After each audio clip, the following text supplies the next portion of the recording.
اور یہ بیماری کچھ زیادہ ہی ہو گئی ہے آج کل۔ ایسا اس لیے ہو رہا ہے کہ لوگ اپنے اپنے گھروں کے اندر بیٹھے ہوئے ہیں، مصروفیت کم ہے، مشغولیت نہ ہونے کی وجہ سے لوگ سوچ سوچ کر کے اپنے آپ کو ذہنی بیماری کے اندر مبتلا کر لے رہے ہیں، اور پھر یہ کہتے ہیں کہ ہمارے اوپر جنات کا اثر ہو گیا ہے، ہمارے اوپر شیطان کا اثر ہو گیا ہے، ہمارے اوپر ہوا کا اثر ہو گیا ہے، ہمارے اوپر جادو کا اثر ہو گیا ہے۔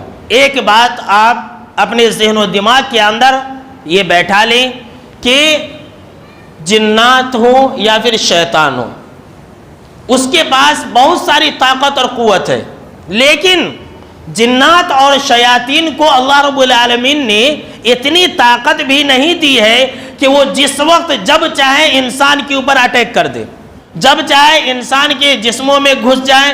ایسا نہیں ہے، اگر ایسا ہوتا تو دنیا کا ہر انسان پاگل ہو جاتا، ہر ایک انسان کو شیطان اپنا شکار بنا لیتا۔ ایسا نہیں ہے، یہ ہماری اور آپ کی سوچ ہے کہ شیطان ہر انسان کے اوپر قابض ہو جاتا ہے، شیطان ہر انسان کے جسم میں گھس جاتا ہے۔ نہیں، بلکہ انسان خود یہ موقع فراہم کرتا ہے شیطان کو۔ جی ہاں، سن لیجئے، ایک انسان شیطان کو خود یہ موقع دیتا ہے کہ تم میرے جسم میں گھس جاؤ، تم میرے ذہن و دماغ میں گھس جاؤ، تم میرے جسموں پر سوار ہو جاؤ۔ یہ روحانی بیماری لگانے والا سب سے پہلے خود ایک انسان ہوتا ہے، یہ بات اچھی طرح سے یاد رکھ لے۔ اور یہ کب دیتا ہے؟ سب سے خطرناک جو چیز ہے وہ انسان کا وسوسہ ہے، یاد رکھ لیجئے۔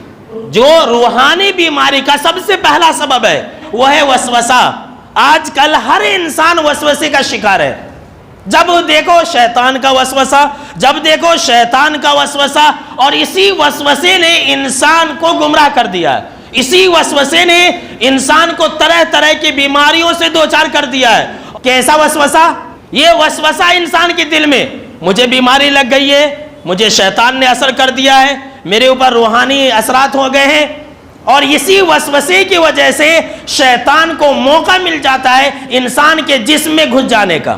تو یہ وسوسہ ایک ایسی چیز ہے جس سے انسان ہلاک و برباد ہو جاتا ہے۔ شیطان کو موقع مل جاتا ہے نفسانی بیماریوں میں ڈالنے کا، اور یہی وجہ ہے سورہ المومنون آیت نمبر 97 اور 98 کے اندر اللہ رب العالمین نے ہمیں یہ دعا سکھلائی ہے، وَقُلْ رَبِّ أَعُوذُ بِكَ مِنْ هَمَزَاتِ الشَّيَاطِينِ، کہ تم دعا کرو کہ اے میرے رب میں تیری پناہ چاہتا ہوں شیطانی وسوسوں سے، وَأَعُوذُ بِكَ رَبِّ أَن يَحْضُرُونَ، اور اے میرے رب کہ شیطان میرے پاس آ جائے میں اس سے پناہ پکڑتا ہوں۔ یہ وسوسہ بہت خطرناک چیز ہے، آج سارے کے سارے لوگ اسی وسوسے کے شکار ہیں، لہذا اپنے دلوں سے ہر طرح کے بیماری کا وسوسہ نکال دیجئے، ہر طرح کے اثرات کا وسوسہ نکال دیجئے۔